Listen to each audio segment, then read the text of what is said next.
Dikisahkan di suatu kota yang bernama Ephesus terdapat seorang raja kejam bernama Dikianus. Dia tidak pernah sakit sekalipun sehingga dia menisbatkan dirinya sebagai Tuhan kepada rakyatnya. Dia memiliki 6 orang pelayan dari golongan cendekiawan yang sangat ia percaya. 3 pemuda berdiri di samping kanan singgasananya dan 3 pemuda lagi berdiri di samping kiri singgasananya. Pemuda-pemuda tersebut bernama Tamlikha, Miksamilna, Mikhaslimina, Martinus, Kartunus, dan Bairunus. Mereka sangat setia dan meyakini bahwa sang raja adalah Tuhan yang sangat berkuasa. Pada suatu waktu sang raja terjatuh dari singgasananya dan akhirnya sakit. Seketika itu runtuhlah kepercayaan para pelayan tersebut tentang ketuhanan sang raja.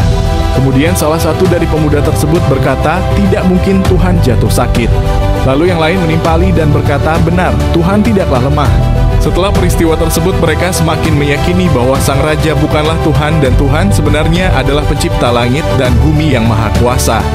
Mereka mulai tidak mendatangi pertemuan di istana dan selalu menghindar jika sang raja meminta nasihat kepada mereka. Singkat cerita, sang raja sangat marah karena mengetahui bahwa pelayan kepercayaannya tidak lagi menganggap dirinya sebagai Tuhan. Berita itu pun sampai kepada para pemuda tersebut, kemudian mereka segera melarikan diri dari istana karena takut akan dibunuh sang raja. Kemudian dalam pelariannya bertemulah mereka dengan seorang pengembala yang bernama Valiastat Yunis dan seekor anjingnya yang bernama Kitmir.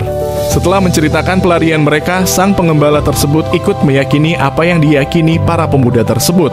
Akhirnya sang pengembala memutuskan untuk membantu para pemuda tersebut melarikan diri keluar dari kota tersebut. Kemudian ketika mereka sampai di perbukitan batu, terlihatlah puluhan pasukan raja dari kejauhan mengejar mereka dengan menaiki kuda.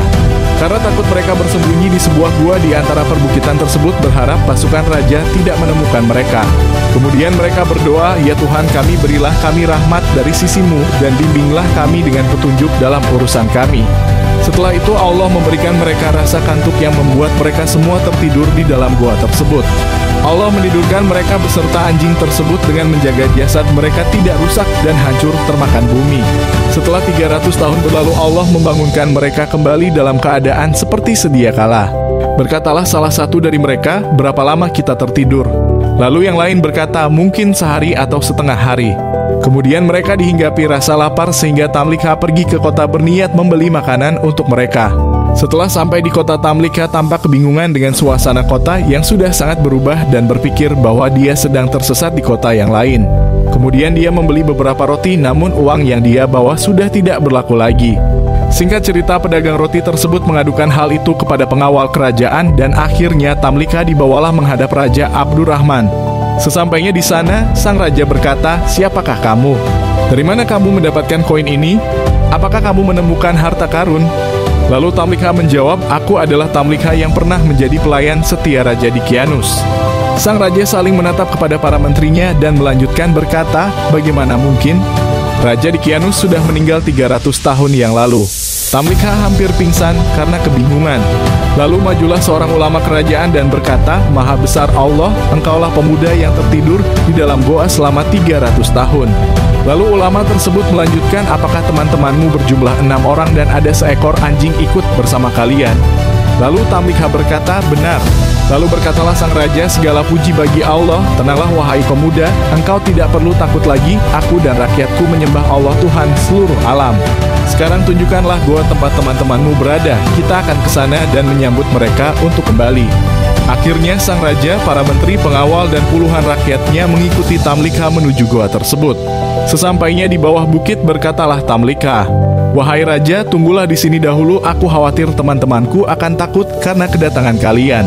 Lalu sang raja mengizinkan Tamlikha naik sendiri ke bukit menuju goa tersebut. Setelah menemui teman-temannya, Tamlikha menceritakan mujizat Allah yang telah menyelamatkan mereka dari raja yang zalim. Setelah berdiskusi, mereka sepakat untuk tidak keluar dari gua tersebut karena khawatir mereka akan dianggap manusia suci oleh sang raja dan rakyatnya yang nantinya akan membuat mereka lalai terhadap Allah. Kemudian mereka berdoa agar ditidurkan kembali oleh Allah. Allah pun mengabulkan doa mereka dan menutup gua tersebut sehingga sang raja dan rakyatnya tidak dapat menemukan mereka walaupun sudah mengitari bukit tersebut berkali-kali.